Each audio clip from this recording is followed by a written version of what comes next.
ובכן חברים, ברוכים הבאים לחיזוק של הבוקר, בעזרת השם יתברך.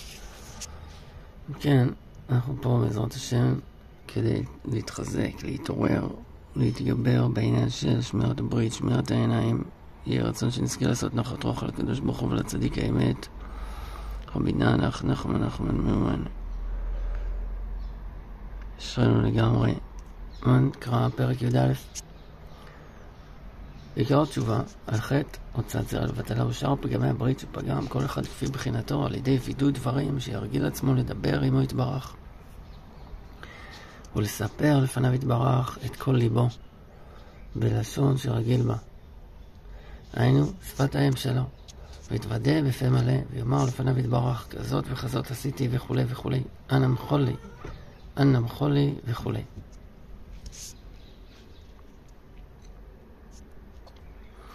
וצריך שיהיה חזק מאוד מאוד בעניין המצווה היקרה הזו של מצוות וידוי. מצוות וידוי כמובן ברמב"ם, פרק ראשון בהלכות תשובה, הלכה א', כל המצוות שבתורה בין עשה בין לא תעשה. אם עבר אדם על אחת מהן, בין בזדון בין בשגגה, כשיעשה תשובה וישוב מחטאו, חייב להתוודות לפני אל ברוך הוא וכו'. וידוי זה מצוות עשה וכו'. וכל המרבה להתוודות ומעריך בעניין זה, הרי זה משובח וכולי, עיין שם. כי מעלת הדיבורים והווידויים אליו יתברך עולה עד אין סוף וכולי. וכמובן במדרש, פרשת במדבר, פרשת כ' סימן י"ג, שכל מי שחוטא ואומר חטאתי, אין רשות למלאך לגע בו. עיין שם. וכן בתורת כהנים, פרשת בחוקותיי פרק כ"ו, והתוודו את עוונם. לצד התשובה הם הדברים, שמיד שמתוודים על עוונותיהם, מיד אני חוזר ומרחם עליהם. עיין שם. וכן אמרו בזוהר הקדוש בראשית נ"ו, כל מאן דהודיע על חטאי, קודש בריך הוא שאביק לי ומכיל על חובי. עיין שם. ואין מספר החינוך, מצווה שנס"ד. לפי שבהודעת עוון בפה תתגלה מחשבת החוטא ודעתו שהוא מאמין באמת, כי גלוי לפני האל ברוך הוא כל מעשהו, ולא יעשה עין רואה כי עין הרואה. גם בתוך הזכרת החטא בפרט, ובהתנחמו עליו. כן, עשו משהו מצטער על זה, ייזהר ממנו יותר פעם אחרת, לבל יהיה נכשל בו. אחר שאומר בפיו, כזאת וכזאת עשיתי ונשכלתי במעשיי, יהיה נגדר שלא ישוב לעשות כן, ומתוך כן יתרצה לפני בוראו, והאל הטוב וחפץ בריאותיו.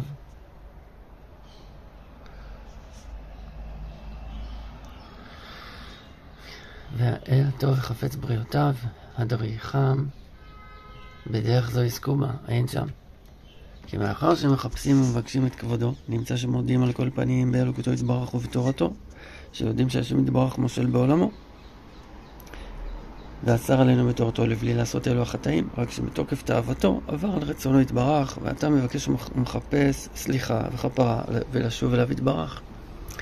אף על פי שאינו יודע באיזה דרך, כי נטעה מאוד מאוד, בחינת תהילים ק"ט, תהיתי כסעובד.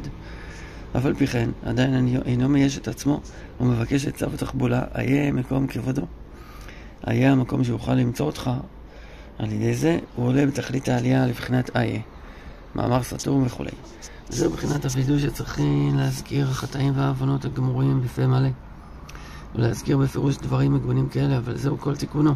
כי מאחר שמתוודה ואומר חטאתי, הרי הוא מודה שיש בורא יחיד קדמון, נמצא מחויב יתברך שמו, מודה בתורת משה אמת, שהבורא היחיד קדמון הזהירנו על ידי משה, לבלי לעשות אלו החטאים, רק שיצרו יתגבר עליו וכולי, הוא מודה שחטא ויבט בזה, כי בוודאי היה לו כוח להתגבר נגדו וכולי, אך אף על פי כן, מאחר שמתוודה על החטאים, הוא מבקש תשובה ומחילה, הרי הוא מחפש ומבקש עדיין איה וכולי, ועל ידי זה עיקר עלייתו.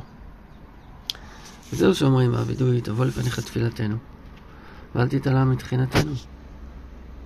שאין לנו אז לפנים כשעורף לומר לפניך השם אלוקינו ואלוקי אבותינו, צדיקים אנחנו ולא חטאנו, אבל אנחנו ואבותינו חטאנו וכולי, ולכאורה העניין פלא. מה זה שמזכירים לשון שלילה, שאין לנו אז לפנים, אין לנו אז לפנים וכולי, לומר לפניך וכולי, צדיקים ולא חטאנו וכולי, מה טענה היא זאת? ולמה לנו להזכיר כל זה? היה לנו להתחיל תכף, אנא השם חטאתי וכולי. וגם איך נוכל לומר צדיקים אנחנו ולא חטאנו, מאחר שאנו יודעים בעצמנו שחטאנו. ומה זה זכות שאינו אז פנים כל כך לומר לא חטאתי? הרי לא אי אפשר להכחיש החוש, מאחר שיודע שחטא. אך עיקר הטענה שמבקש מה שמתברך שלא יתעלם מתחינתנו, מאחר שאני יודע בעצמי שגם אותי בעוונתי העלמה והסתר כזאת. כי על ידי כל חטא ועוון ופשע מעלימים ומסתירים כבודו יתברך, בבחינת ישעיה נ"ט, כי אם עוונותיכם היו מבדילים ביניכם לבין אלוקיכם.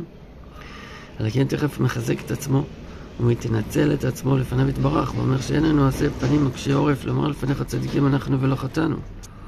היינו שזה עיקר הזכות שלי, מה שעדיין אני יודע ומאמין שחטאתי לפניך, ואני מבקש ומחפש עדיין תשובה ומחילה, כי היה אפשר חס ושלום ליפול כל כך עד שירחיש לגמרי חס ושלום, כמו שנמצאים בעוונותינו הרבים אפיקורסים וחופרים גמורים שנפלו לכפירות גמורות, רחמנא ליצלן, עד שמכחישים בחטאים לגמרי.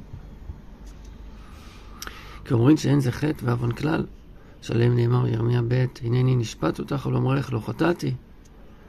כי האפיקורסים אפילו אותם שמודים באמצעותו יתברך, אבל רובם כופרים בפגם החטאים וחופרים בתורת משה, או שהם מגלים פנים בתורה שלו כהלכה, כמו ירבעם בן נבט וחבריו, ואומרים מה שאומרים, עד שלדעתם אין שייך מצווה בעבירה חס ושלום, רק בשביל נימוסי המדינה וכולי, רחמנא ליצלן, רחמנא שזמן מכפירות כאלה. על כן אנו מתנצלים מאחר שאנו מאמינים באמת, ואין לנו הזה פנים וכולי לומר צדיקים אנחנו ולא חטאנו. כמו הכופרים הנ"ל. לא מובן למה הוא אומר, על כן אנחנו מתנצלים. על מה אנחנו מתנצלים? אנחנו צריכים להודות לשם שאנחנו לא עזה פנים. כן? מה שייך להתנצל פה, לא הבנתי את הלשון של רבי נתן. כן? יכולים לומר צדיקים אנחנו ולא חטאנו, וכמו הכופרים הנ"ל שעושים כל העבירות ואומרים שהם צדיקים ולא חטאו כלל, כי מכחישים בכל מצוות התורה. כן, הם צריכים להתנצל. אני לא יודע מה אנחנו צריכים להתנצל שאנחנו לא עזה פנים. צריכים להודות לשם שאנחנו לא עזה פנים, ברוך השם. אבל מאחר שאין לנו עזה פנים, לומר כך חס ושלום, ואנו אומרים בפה מלא חטאנו אבינו ופשענו, על כן בוודאי ראוי לך שלא תתעלם מתחינתנו ריבונו של עולם. כי עיקר העלמה הוא מחמת שעל ידי העוון נעשה מסך המבדיל ויכול להכניס בדעתו איזה כפירה חס ושלום, כמו שנאמר בספר המידות אות אמונה סימן כ"ב, הפשע מכניס כפירה באדם. עיקר שורש היצר הרע הוא מבחינת אל אחר כפירות, אבל כוח נשמות ישראל גדול מאוד, ובפרט גודל הכוח של הצדיקים העוסקים בתיקונם. על כן, אפילו אחר כל החטאים והעוונות הגמורים חס ושלום, עדיין הנשמה מזכירת עצמה באמת, ומרגישת כאבה העצום של עוונותיה, עד שמבקש עדיין תשובה ומחילה. וכל זמן שמבקש עדיין יש לו תקווה, יהיה איך שיהיה. וזהו שמבקשים מאחר שאין לנו עזה פנים הנ"ל להכחיש ולומר לא חטאתי וכולי כנ"ל, רק עדיין אני מבקש ומחפש תיקון וכולי. על כן תכף נתבטל העלמה וההסתרה שמיונקים משם, הכפירות, כן? על כן בוודאי ראוי לך שלא תתעלם מתחינתנו ריבונו של עולם. כי ראוי שתתבטל העלמה על ידי מה שאנו מבקשים ומחפשים עדיין תיקון וצועקים ומתוודעים לחטאינו, ואין לנו עזה פנים הנ"ל לכל ליפול להסתרה והעלמה גמורה, לומר צדיקים אנחנו ולא חטאנו וכנ"ל. על כן בוודאי ראוי לך שלא תתעלם מתחינתנו וכנ"ל. וזה שאומרים שעת הווידוי מה נאמר לפניך וכולי, מה נספר לפניך וכולי, על כל הנסתרות והנגלות אתה יודע רזי עולם ותעלומות סתרי כל חי וכולי. אין דבר נעלם ממך ואין נסתר מנגד עיניך וכולי, כי זה עיקר הווידוי והתשובה שאנו מודים ומתוודים שאין לנו יודעים כלל לכאן אנחנו בעולם.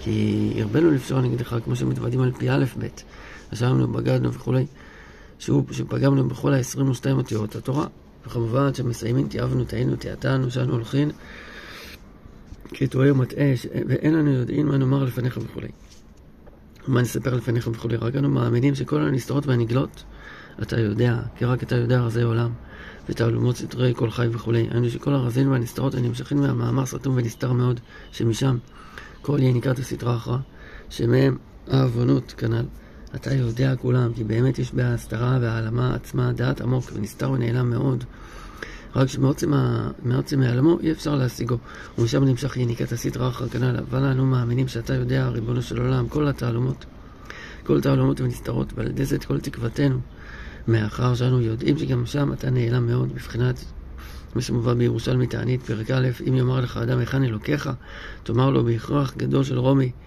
על כן על ידי זה אנו מצפים ומבקשים ומחכים עדיין לשוב אליך ריבונו של עולם, ושיתקן הכל בבחינת ירידת חילית העלייה וכולי, ליקוטי הלכות נפילת אפיים הלכה ו' אות ד' וה'.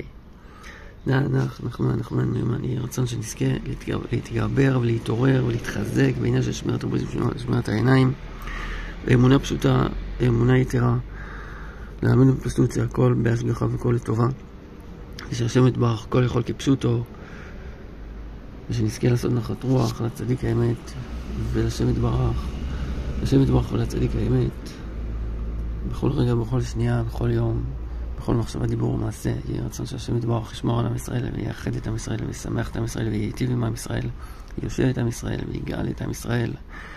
נחמן, יום טוב.